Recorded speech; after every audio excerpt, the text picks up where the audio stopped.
नहीं बोलो, डरो मत। अरे मस्जिद का सदर और सिगरेटी हो सकता, रोजी देने वाला खुदा नहीं हो सकता।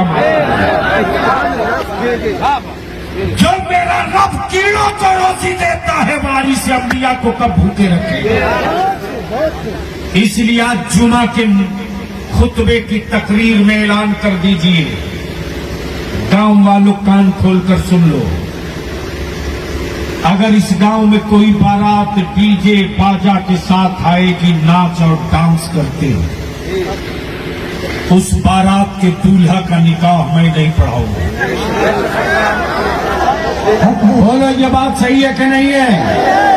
होना चाहिए कि नहीं होना चाहिए? होना चाहिए कि नहीं होना चाहिए?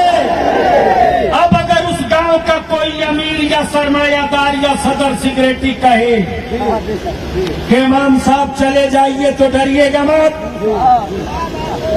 डरिएगा मत, जाइएगा भी नहीं।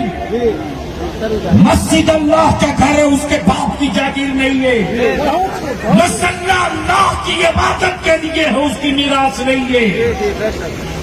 अपनी आबादी के हर सुन्नी गांव के जिम्मेदारों को फोन करके बता दीजिएगा, मैंने ये ऐलान किया, ये मुझको हटा रहा। ये बात जैसे ही 10 गांव में फैलेगी ना, मेहमानी में जाने को भी मौका नहीं मिलेगा। इसलिए आप टाइट होइए। तो अब हमें एक बात आखिर में बता दीजिए, इतनी देर से खड़ा कर दिया माफी के साथ। ईमान से बोलो, जहेज खत्म होना चाहिए कि नहीं होना चाहिए? करने की हिम्मत है आप में? करेंगे, करेंगे, करेंगे। तो अब इसके साथ ये भी कर दीजिए कि अगर कोई आप तक खबर पहुंचे कि फलाने ने अपने बेटे की कीमत 5 लाख रुपया मोटरसाइकिल रखा है, उसका कार्ड आवे तो ले लीजिए और उसका कार्ड व्हाट्सएप पर वायरल कर दीजिए और नीचे लिख दीजिए कि मेरा ये फलाना रिश्तेदार था, इसके बेटे की बारात में मैं जाता, लेकिन इसने 5 लाख रुपया एक मोटरसाइकिल लेकर के बेटा बेचा, इसलिए मैं इसकी बारात में नहीं जाऊंगा।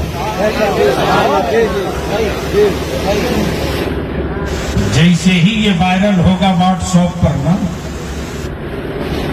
तो फिर दूसरा बेटा कुंवारा ही रह जाएगा, कोई रिश्ता नहीं आएगा। बोलो सही है कि गलत? जोर से बोलो, सही है कि गलत?